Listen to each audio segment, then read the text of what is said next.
चलिए बच्चों, सारे मेथड्स हम कर चुके हैं। कार्ल पियर्सन के एक मेथड है हमारा रैंक वाला, वो कार्ल पियर्सन का नहीं है, आपको पता होगा। ठीक है, तो रैंक कोरिलेशन का क्वेश्चन अब हम करेंगे।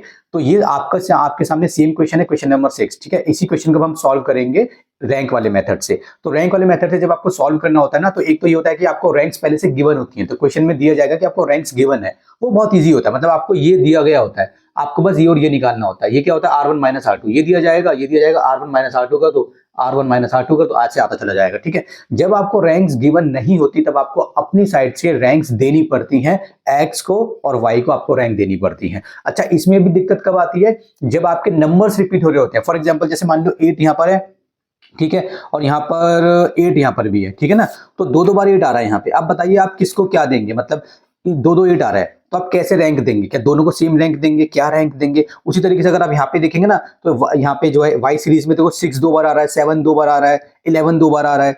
ठीक है, और यहाँ पे एक्स सीरीज में आप देखेंगे तो 8 दो बार आ रहा है, 9 दो बार आ रहा है। ठीक है, तो इस टाइप के क्वेश्चन को हम कैसे सॉल्व करते हैं, ये सबसे डिफिकल्ट क्वेश्चन है रैंक वाले में। क्योंकि रैंक वाले में सबसे इजी कौन सा होता है, रैंक गिवन है। सेकंड कौन सा होता है, रैंक गिवन नहीं है, मगर ये जो दिया गया है आपको डेटा, ठीक है, इसमें जो होता है कोई भी नंबर रिपीट नहीं होता। तो वही बात सिंपल है, बहुत इजीली आप उसको पुट कर दोगे। दिक्कत कब आती है, जब रैंक में नहीं दी होती और जो आपको नंबर दिए जाते हैं वो रिपीट भी हो रहे होते हैं, तब बच्चों को दिक्कत आती है रैंक अलॉट करने में। तो इसको मैं आपको सिखाऊंगा कैसे करना है। सबसे पहले देखिए, हम निकालेंगे इसका R1। ठीक है, R1 कैसे निकालेंगे? R1 निकालने का मैं आपको सबसे इजी तरीका बताता हूं। देखिए, आपको रैंक अलॉट करनी होती है, आपको रैंक देनी होती है। आप रैंक कैसे भी दे सकते हैं, मतलब कि बस आपको कुछ चीजें ध्यान रखनी है। नंबर 1, या तो आप रैंक दो, जो सबसे बड़ा नंबर है उसको रैंक दो, फिर छोटा, फिर छोटा, फिर छोटा। जैसे सबसे बड़े नंबर को आपने रैंक 1 दे दी, फिर उससे छोटे नंबर को रैंक 2 दे दो, उससे छोटे नंबर को रैंक 3 दे दो।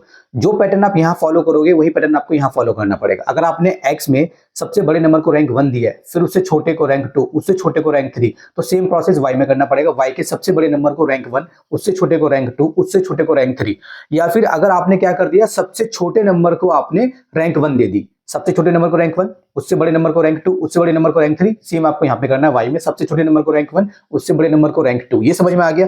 तो बच्चे देखो, ये बच्चों एक छोटी सी मिस्टेक आपका पूरा क्वेश्चन, पूरी मेहनत, पूरा टाइम बर्बाद कर देगा। ठीक है ना, आपको क्या करना है, सबसे पहले रफ में आपको क्या करना है, जैसे मान लो जो आप जो है एक्स सीरीज को रैंक दे रहे हो, है ना, एक्स सीरीज को ऐसे लिख लो, कैसे भी लिख लो, मतलब एक्स सीरीज को आप रैंक दे रहे हो। तो आप क्या करो, फॉर एग्जांपल जैसे एक्स के जो सबसे, मतलब इसको मैं तो प्रेफर करता हूं, जैसे सबसे छोटे नंबर को रैंक देता हूं मैं पहले, सबसे छोटे नंबर को रैंक 1, रैंक 2। तो सबसे छोटा नंबर यहाँ पे ढूंढो क्या है, एक्स में सबसे छोटा नंबर क्या है, इसमें है सबसे छोटा नंबर 6। इसके बाद देखो सबसे छोटा नंबर क्या है, यहाँ पे सबसे छोटा नंबर आप देखोगे इसके बाद 1 सेकेंड, अरे यार ये कॉल करते रहते हैं लोग। चलो, सबसे छोटा नंबर आपका कौन सा है, 6 है। उसके बाद देखो कौन सा है, उसके बाद आपका 7 है। फिर देखो कौन सा 8 है। फिर दोबारा देखो 8 आपका, देखो दोबारा रिपीट हो रहा है। ठीक है, उसके बाद देखो 9, फिर देखो 9 भी दोबारा रिपीट हो रहा है। फिर 10 है, उसके बाद आपका 11 12 13, 11 12 13, इस तरीके से है। ठीक है ना, इस तरीके से आपने इसको लिख दिया। अब आप इनको रैंक दे दो, इसको रैंक दे दो 1, इसको रैंक दे दो 2। अब देखो ये 3 है, इसको, अब देखो दोनों क्लैश हो गए ना, तो आपको क्या करना है, देखो 3, इसको वैसे हमें रैंक 3 देनी थी और इसको मैं रैंक 4 देनी थी। अगर मैं, मतलब अगर नंबर रिपीट ना होता तो इसी टाइप में चलता ना, तो दोनों को लिखो 3 4 प्लस करो अपॉन में 2 करो। ठीक है, कितना हो गया, 7/2 3.5 हो गया। तो इसको 3.5 दो और इसको 3.5 दो। अब बच्चे क्या करते हैं, इसको 4 दे देते हैं, या 4.5 नहीं करना। जब भी आप इस तरीके से रैंक दोगे तो अब देखो ये कौन सा नंबर है, 1 2 3 4, ये 5 पे है। अगर ये रिपीट ना हो रही तो नंबर, तो इसको 5 रैंक मिलती, राइट। तो आपको इसको 5 कंसिडर करना है और इसको 6 कंसिडर करना है। सो 5 प्लस 6 का दोबारा क्योंकि सेम हो रहा है तो दोनों की एवरेज निकाल लेंगे। कितना हो जाएगा, 11/2, 5 कितना हो जाएगा, 5.5।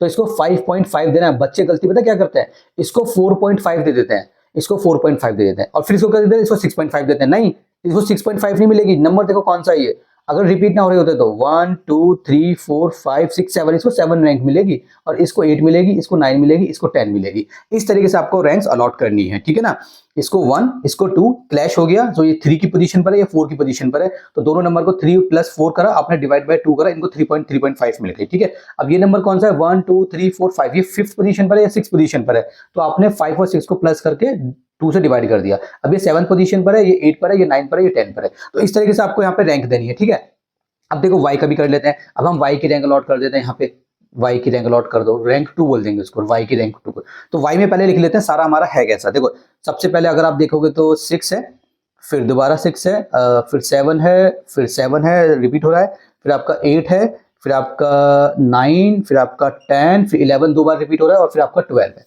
इसको क्या दोगे, 1 दोगे? नहीं, 1 नहीं दोगे, क्यों? क्योंकि रिपीट हो गया। तो इसको 1 मिलती, इसको 2 मिलती, इसको 1 मिलती, इसको 2 मिलती, तो कितना आ गया 3.5, मतलब 3 आएगा, सॉरी ये आपका 3 आ जाएगा, 3/2, तो आपका आंसर आ जाएगा 1.5। ठीक है, तो इसको 1.5 मिलेगी, इसको 1.5 मिलेगी। अब देखो 1 2 3, ये 3 पे क्लैश, ये 3 पोजीशन पर है, ये 4 पे क्लैश, ये 4th पोजीशन पर है, तो 3 और 4 सेम है, 3 और 4 सेम है। ठीक है, 4 और 3 7, 7/2 3.5, इसको 3.5 मिलेगी। ठीक है, 3.5 3.5। अब देखो 1 2 3 4, इसको 5 मिलेगी, इसको 6, इसको 7। अब देखो वो क्लैश हो गया दोबारा, 1 2 3 4 5 6 7 8, 8 और 9, 8 और 9 पे सेम है, कितना आएगा 17/2, 2 8 16, 8.5, 8.5, 8.5। अब देखो 1 2 3 4 5 6 7 8 9, इसको 10 मिलेगी। इस तरीके से आपको रैंक्स अलॉट करनी है, ये आपको रफ में कैलकुलेशन करनी है। बच्चे अगर यहीं पे कैलकुलेशन करने की कोशिश करते हैं ना, दिक्कत की बात नहीं है, आपकी मर्जी, आप कैसे भी कर सकते हो, लेकिन मिस्टेक्स हो जाती है। तो रफ में जल्दी से ऐसे अलॉट कर लो। अब यही वैल्यूज यहाँ पे पुट कर दो देख के। ठीक है, तो चलो हमने इसको रफ कर दिया। ठीक है, आपने रफ में कर लिया। तो यहाँ पे जो हमारा आया था R1 में, R1 में हमारा कितना आया था, यहाँ पे आया था हमारा 3.5, इसको 3.5 मिली है। ठीक है, 8 को, मतलब ये 8 को 3.5 मिली थी ना। अब मैंने वो रखी, अब मैं इसको जल्दी लिख देता हूँ, है ना। यहाँ पे 1.0 आएगा, 5.5 आएगा, 8.0, ये 8.0 लिखो या 8 लिखो, एक ही बात है। मैंने 8.0 क्यों लिखा है, क्योंकि यहाँ पे पॉइंट के नंबर आ गए ना, तो मैंने इसको ऐसे लिख दिया, बस ऐसे कोई दिक्कत की बात नहीं। आप चाहो तो इसको 8 लिख दो, हटाओ इसको 8 लिखो, कंफ्यूज मत हो, इसको 1 लिखो। ठीक है, 8, फिर आपकी कितनी है, फिर आपकी 10 है, 10 के बाद आपका आ जाएगा 2, 2 के बाद आपका आ जाएगा 9, 9 के बाद आपका आ जाएगा 7, 7 के बाद आपका आ जाएगा 5.5 और उसके बाद आपका आ जाएगा 3.5। ठीक है, ये क्या है देखो, अब देखो सबसे छोटे नंबर है 6, उसको रैंक 1 है। ठीक है, उसके बाद देखो रैंक 2 किसको मिली है, 7 को मिली है। रैंक 3 किसको मिली है, देखो क्लैश हो गया हुआ है, 7 के बाद 8 आता है, सो 3.5 और 3.5 मिली है। ठीक है, फिर हमारी रैंक 4 किसको मिली है, रैंक 4 किसी को मिली नहीं है क्योंकि वो आया नहीं था, तो 5.5 मिली है। इस टाइप से R2 भी मैं फिलअप कर देता हूँ, मैंने आपको निकालना सिखा दिया। ठीक है, मैं बस इसको फिलअप कर रहा हूँ जल्दी से, 8.5 और 1.5, 3.5, 7.0। रैंक उसके सामने ही लिखनी है, मतलब 8 को आपने 11 को जो रैंक दी है वो यहाँ पे लिखनी है, 6 को जो रैंक दी है वो यहाँ पे लिखनी है, 7 को जो रैंक दी है वो यहाँ पे लिखनी है। ठीक है, ऐसे नहीं कि यहाँ पे भी आप असेंडिंग ऑर्डर में लिख दो कि रैंक 1 असेंडिंग ऑर्डर में लिख दी, सबसे छोटी फिर उससे बड़ी, उससे बड़ी, ऐसे नहीं करना। 11 को जो रैंक मिली है, 6 को जो रैंक मिली है, 6 को जो रैंक मिली है वो यहाँ पर एक्स की सीरीज में, 11 को रैंक मिली है एक्स की सीरीज में 8 और वाई की सीरीज में 11 को रैंक मिली है 7। इस टाइप से आपको करना है। ठीक है ना, सो हम कहाँ तक पहुंच गए थे, 7.0 तक हम पहुंच गए थे, है ना। अरे दोबारा हो गया ये, चलो कोई बात नहीं, इसको 7 लिखते हैं बस, है ना, इसको बोलेंगे हम 7।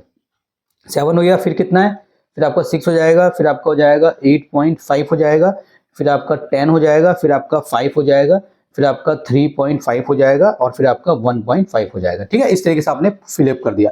अब आपको डी निकालना है। डी क्या है, R1 माइनस R2। जैसे मान लो R1 ये है माइनस R2 ये रहा, इसको आप ऐसे करोगे तो आपका -5 आ गया। इस तरीके से आपको करना है R1 माइनस R2। ठीक है, R1 माइनस R2, इसको करो, फर्स्ट को करो 3.5 माइनस 8.5, तो आपका आ जाएगा -5, अभी निकाला था।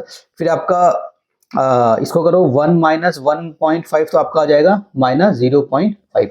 अगला सॉल्व करो तो आपका आ जाएगा 2, नेक्स्ट करो आपका आ जाएगा 1, अगला करो आपका आ जाएगा 4, अगला करो आपका आ जाएगा -6.5, अगला करो आपका आ जाएगा -1, अगला करो आपका आ जाएगा 2, अगला करो आपका दोबारा 2 आ जाएगा, अगला करो आपका दोबारा 2 आ जाएगा। ठीक है, इस तरीके से हो गया। अब इन्हीं का स्क्वायर कर दो, 5 का कर दो 25 आ जाएगा, 0 पॉइंट इसका कर दो तो 0.25 आ जाएगा, 2 का कर दो 4 आ जाएगा, 1 आ जाएगा 16 आ जाएगा, 6.5 का कर दो सो 42.25 आ जाएगा।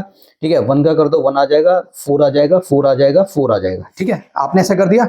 अब यहाँ पे आपको क्या करना होता है, तो 10 है आपके, आपको पता ही है, बस इसका निकाल लो, समेशन ऑफ डी स्क्वायर निकाल लो, इसको सबको प्लस कर लो तो आपका आंसर आ जाएगा 101.5। ठीक है, 550 ऐसे एक ही बात है। ठीक है, ये आपका आंसर आ जाएगा। अब हम इसमें वैल्यूज पुट कर देंगे, सो 1 माइनस 6, ये कितना है आपका 101.50 इस तरीके से, और नीचे कितना है आपका n, मतलब कितना है आपका 10, इसको काउंट कर लो 10 है ये। ठीक है, 10 की पावर 3 माइनस 10, इसको आगे सॉल्व करेंगे, सो 1 माइनस 6 को इसे मल्टीप्लाई कर लो बच्चों, आपका कितना आ जाएगा, आपका आ जाएगा 609, 609 आपका आ जाएगा। ठीक है, अपॉन में इसको सॉल्व करो तो 1 2 3 माइनस 10। ठीक है, 10 की पावर 3 ये होता है और उसके बाद ये होता है। इसको मैं रब कर देता हूँ फॉर्मूले को यहाँ से। ठीक है ना, मैं यहाँ से फॉर्मूले को रब कर रहा हूँ, तो हमारा आर के यहाँ पे चल रहा है। ठीक है, ये कितना हो जाएगा, ये हो जाएगा 1 माइनस 609 अपॉन में 990। ठीक है, ये हो गया। इसके बाद मैं इस पूरे को रब कर देता हूं ताकि मैं कैलकुलेशन सॉल्व कर सकूं। अब देखो अब क्या करेंगे हम, अब हम इसको एक काम करते हैं, एलसीएम ले लेते हैं। सो 990 माइनस 609 अपॉन में 990, इसको आगे सॉल्व करेंगे तो आपका हो जाएगा ये 381 आएगा ऊपर, 381 अपॉन में 990। इसको डिवाइड कर लो, 3 से डिवाइड हो जाएगा तो ऊपर आएगा आपका 127, नीचे आएगा आपका 330। इसको सॉल्व करो। हमने इससे पहले जो आंसर निकाला था क्वेश्चन नंबर 6 का, सारे हमने पॉइंट के बाद 3 डिजिट्स निकाली थी, तो वही ट्राई करते हैं यहाँ पे। तो इसको सॉल्व करो तो 0.384 आएगा। ठीक है, अप्रॉक्स हो गया। बच्चों देखो ध्यान दो, इससे पहले हमने जो क्वेश्चंस किए थे ना, सेम क्वेश्चन हमने किया था डिफरेंट मेथड से, तो उसमें सब में 0.383 आ रहा था, यहाँ पे 0.384 आ रहा है। तो इसमें आपको टेंशन बिल्कुल लेने की जरूरत नहीं है। छोटी मोटी गलती, छोटा मोटा नॉट गलती, छोटा मोटा फिगर ऊपर नीचे होगी आपकी। ठीक है, अगर होती है मतलब उसे क्लोज ही है ना, थोड़ा बहुत ऊपर नीचे होता है तो उसमें कोई दिक्कत की बात नहीं है। वो जस्ट बिकॉज पॉइंट की कैलकुलेशन है, तो राउंड ऑफ करके थोड़ा इधर उधर करके हो जाता है वो। ठीक है ना, अगर आप पॉइंट के बाद सिर्फ 2 नंबर देखोगे तो 0.38 आ रहा है, 0.38 0.38 0.38। अगर पॉइंट पर सिर्फ आप एक ही नंबर देखते हो तो 0.3 आ रहा है, 0.3 0.3 0.3। ठीक है, तो इसमें टेंशन लेने की बिल्कुल भी जरूरत नहीं है। यहाँ पे हमने कोई भी कैलकुलेशन मिस्टेक नहीं करी है। आप चाहो तो इसको कैलकुलेट कर लो, कैसे भी आप इसको कैलकुलेशन करके देख लो, यहाँ पे कोई भी कैलकुलेशन मिस्टेक हमारी बिल्कुल भी नहीं है, लेकिन फिर भी हमारा आंसर एग्जैक्ट मैच नहीं हो रहा। सो दैट्स ओके, इसमें टेंशन लेने की बिल्कुल भी जरूरत नहीं है। कुछ बच्चे घबरा जाते हैं कि नहीं सर पूरा डिट्टो आना चाहिए, ऐसा कुछ नहीं है। थोड़ा बहुत ऊपर नीचे चलेगा, दिक्कत की बात में उसको क्लोज पहुंचना है। अगर मान लीजिए ये 0.38 की जगह 0.58 आ रहा होता तो बहुत फर्क हो गया ना। 0 पॉइंट के बाद 3 नंबर है और हम पॉइंट के बाद 5 पे पहुंच गए, तो फिर आपको चेक कर लेना जल्दी से कि आपकी कोई कैलकुलेशन में मिस्टेक तो नहीं है। लेकिन अगर 0.38 की जगह आपको 0.37 भी आ रहा है किसी बच्चे का, 0.35 भी आ रहा है किसी बच्चे का, तो उसमें घबराने की बात नहीं है। वो थोड़ा बहुत हो सकता है कि आपने कैलकुलेशन थोड़े अलग अंदाज से आपने कैलकुलेशन की होगी, क्योंकि पॉइंट वाले नंबर है तो आपने इधर उधर पॉइंट कर दिया होगा या फिर आपने राउंड ऑफ करके कुछ कर दिया होगा, तो वो सब हो जाता है। फॉर एग्जाम्पल बहुत से बच्चे 101.5 को ईजी बनाने के लिए बहुत से बच्चे इसको बोल देंगे मैं इसको 102 ले लेता हूँ। अगर आपने इसको 102 ले लिया, इसको 102 ले लिया है ना, राउंड ऑफ करके अप्रॉक्स करके आपने लिख दिया 102 अप्रॉक्स लिख दिया, और आपने आंसर में भी अप्रॉक्स लिख दिया। ठीक है, इस तरीके से आप वैसे तो लिख सकते हो वैसे। ठीक है, तो आप किसी ने इसको 102 ले लिया तो उसका भी आंसर डिफर करेगा, लेकिन थोड़ा बहुत डिफर करेगा, कोई टेंशन की बात नहीं है। ठीक है, चलिए।